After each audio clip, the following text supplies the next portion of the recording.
भैया। इसीलिए बाकी सब रह गए देव, जे बन गए महादेव। का बन गए? दोनों मोड़ा पुजे, दोनों बउए पुजी, दोनों नाती पुजे, खुद पुज रहे और मैया पार्वती हम भी पुजवा रहे। ये भजन का प्रभाव है। तो सूत्र क्लियर हो गया, भक्ति के बिना मुक्ति असंभव है। किसके बिना? जोर से बोलो ना। हाँ, अच्छा, कोनो आदमी या औरत बहुतों खूबसूरत हो गए लेकिन वो की नाक काट दी जाए, बताओ कैसा लगेगा? अपनो अपनो खुद को आकलन करो। इतनी नाक काटो मन ही मन, भीतर ही भीतर काटो, इतनी ऊपर की जब फुंदना सो काटो। अब तुम शीशा में, अब मन ही मन सोचो कि हम शीशा के सामने खड़े, जो कटवे के बाद अब कैसे लग रहा है? इस तरफ से तो हेलीपैड लग रहा हो, इतने पे एकदम ऊंचाई जो है ब्रेकर सो बन रहा। काय भैया अच्छे लग रहे का? बोलो, नहीं लग रहा है? उसी प्रकार सुंदर मानव तन पाकर जो भगवान का, गुरुदेव का भजन नहीं करता है, वो भी सुंदर होते हुए पद सुंदर भगवान को नजर आता है।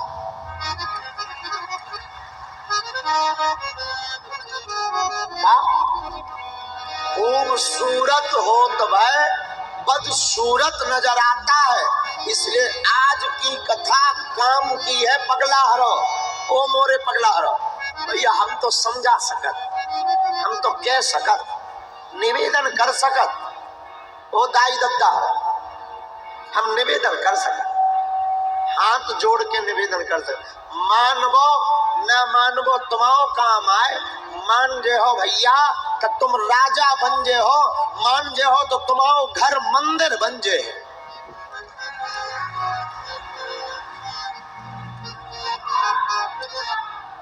और ना मानो तो हम तो भैया मुसाफिर हैं, आज पे बैठे, कल और बैठ भी, परसों चले जाए।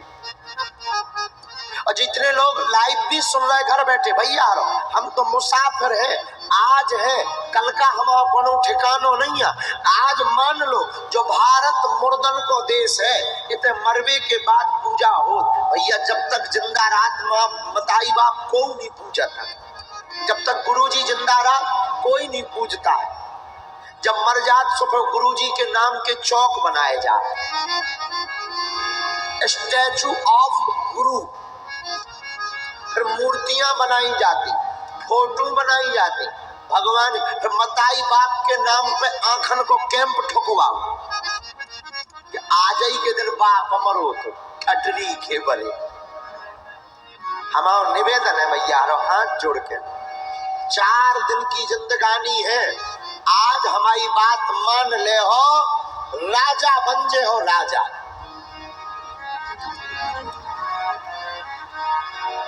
और हम एक घोषणा कर रहे हैं, 2 दिन की कथा में कुछ नया करना चाहते हैं। अंग्रेजी नई साल में नई तरीके से व्यासपीठ को सजाना चाहते, कहो तो बताएं।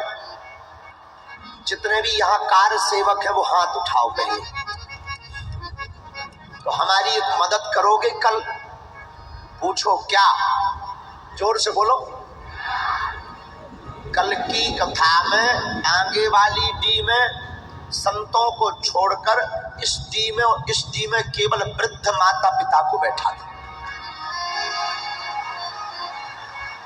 जितने भी वृद्ध पीछे खड़े मिले, बैठे मिले, हमारे आने के पहले कल की कथा में ये जितने सजे बजे बट वाले आदमी बैठे ना, लगाएं।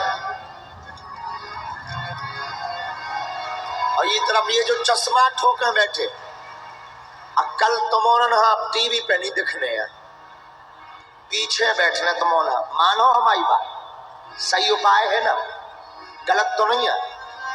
तुमने तो बहुत बैठ लो, कल इन लोगन अभी जे बेचारे धक्का में आनी पाऊता, वृद्ध दादा दादी मताई बाप धक्का में इन्हें डर लगत। कल की कथा सिर्फ वृद्धों के सम्मान में आगे यही बैठे। रुको रुको रुको, नई साल पे 1 तारीख अंग्रेजी नई साल पे नई तरीका से व्यासपीठ सजेगी। 1 तारीख को नए वर्ष पर युवान बहन युवान भाई आगे बैठेंगे।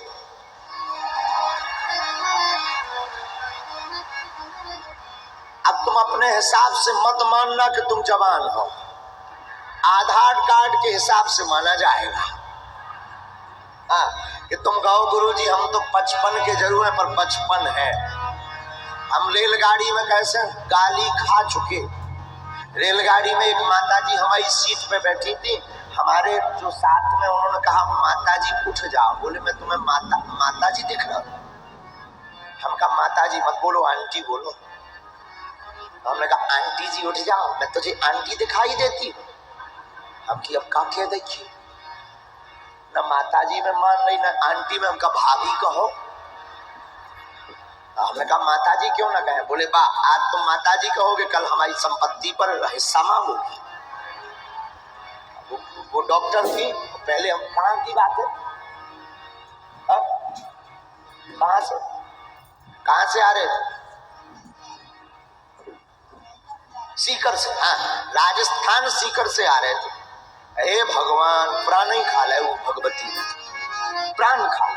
माताजी मत बोलो, मैं तुम्हें आंटी दिखाई दे रही हूँ। सही में सफेद बाल थे, हमने देखे थे, लाख भलाइयां थी, लेकिन हमने जब उन्होंने कही मैं आंटी दिखाई दे, मैंने और गौर से देखो कि सफेद बाल है का। कहते थे कि जौन जी वाली बाल है ना, जी जी जी जी जी वाले कैमरा कर, जी वाले जी सफेद थे।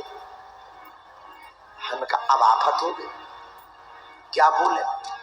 हमने तो पिता पे कहा कि इन पे बहन जी बोलो। तो पता है वो क्या बोली? बोली ऐसा भाई मुझे चाहिए ही नहीं। हम भी अब प्रताप तुम कुछ मत बोलो। तो कल वृद्ध माता पिता वृद्धों को, हमारे जो बुजुर्ग है उनको आगे बैठाएंगे, ठीक है ना? उपाय कैसा बताओ ना? अरे जरा सहयोग कर दिया कर। और परसों अंग्रेजी नई साल में नए तरीके से व्यासपीठ सजेगी, आगे सब युवान विराजमान होंगे, सब युवान। बढ़िया होगा ना? ठीक रहेगा ना? हाँ भैया, हम हाथ जोड़कर निवेदन कर रहे, बहुत विनम्र, आप हमारे हो। जितने लोग यहाँ विराजमान है या घर पर बैठकर कथा सुन रहे, सच बता दें, ये जितनी भी कथा हम तुम्हें रोज रोज सुना रहे ना तो हमारा ऐसा स्वार्थ है, हमारा एक ही स्वार्थ है कि तुम किसी कथा के बहाने तो सही भगवान के हो जाओ।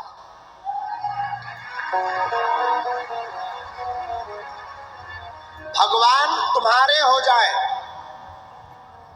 आज जिंदा में पूजा करो माता पिता गुरु जी की, मरने के बाद कोई देखने नहीं आता है। जिंदा में लोगों को धन्यवाद दो। भैया, भक्ति के बिना मुक्ति क्या है? बोलिए ना, ये आवाज बहुत फैल रही है। भक्ति के बिना मुक्ति मुश्किल है पगला हरो, बहुत मुश्किल। रावण की भी मुक्ति बिना भक्ति के नहीं भाई। राम जी हैं भगवान, हमारी सियाजू मैया है भक्ति। जब तक रावण ने अपने घर पर भक्ति महारानी को नहीं रखा, तब तक भगवान नहीं आया।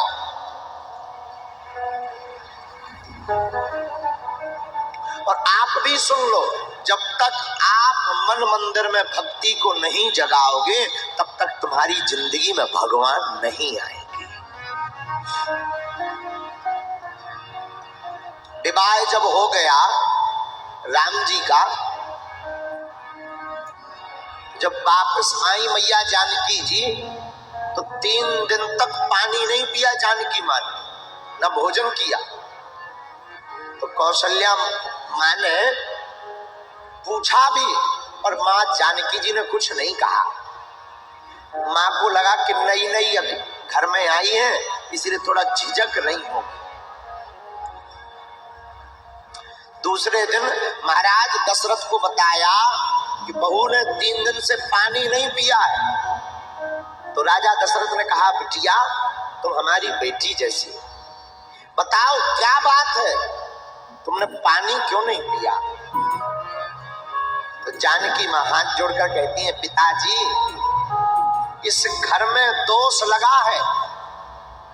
किसका? श्रवण कुमार के मारने का, श्रवण कुमार के माता पिता को मारने का ये दोष लगा है। दशरथ जी बोले, इस दोष का निपटारा कैसे होगा बेटी? तो बोले, महाराज हमारे पिताजी ने ये बात चलाई थी एक दिन बैठे बैठे, महाराज इस घर में कोई ऐसा ब्राह्मण आकर भोजन कर जाए जिसने कभी किसी के घर पर भोजन ना किया हो, तो इस घर का दोष मिट जाए। राजा दशरथ जी चिंता में पड़ गए कि आखिर ऐसा ब्राह्मण कौन होगा। ढूंढा गया तो पता है कौन मिला? रावण। रावण ही एक ऐसा ब्राह्मण था जो आज तक किसी के घर पर भोजन करने नहीं गया, क्योंकि वो इतना समृद्ध पहले से ही था कि उसे किसी के घर भोजन करने जाने की जरूरत ही नहीं पड़ी। तो राजा दशरथ जी ने पत्र लिखा, अपने मंत्री सुमंत्र से कहा, जाओ जाकर रावण को हमारा निवेदन करना, हमें भरोसा है वो आएंगे। सुमंत्र जब रावण के पास लंका गए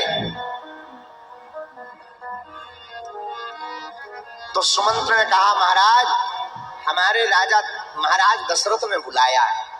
पत्र को रावण ने पढ़ा तो रावण की आंखों में आंसू आ गए, क्योंकि रावण को पता था, रावण त्रिकालज्ञ था, रावण को पता था कि भगवान का अवतार इन्हीं के घर पर हुआ, और जो बहू आई है ना वो कोई साधारण नहीं, जिस धनुष को हम नहीं उठा पाए और जिस सियाजू ने खेल ही खेल में लीपते समय धनुष को उठाकर रख दिया था, वो कोई साधारण नारी नहीं है, स्वयं जगदम्बा परम्बा ही जानकी का अवतार है। जानकी जी हैं। तो रावण ने सुमंत्र को कहा कि हमें निमंत्रण स्वीकार, चलो तुम जाओ। रावण आया, जानकी जी ने अपने हाथों से रसोई बनाई, दशरथ जी ने और रावण ने बैठकर साथ में प्रसाद पाया। यहाँ 2 घटनाएं घटी बहुत विशेष, ध्यान से सुनना, ये बहुत ही गूढ़ कथा है, बहुत गूढ़ कथा। एक घटना क्या घटी?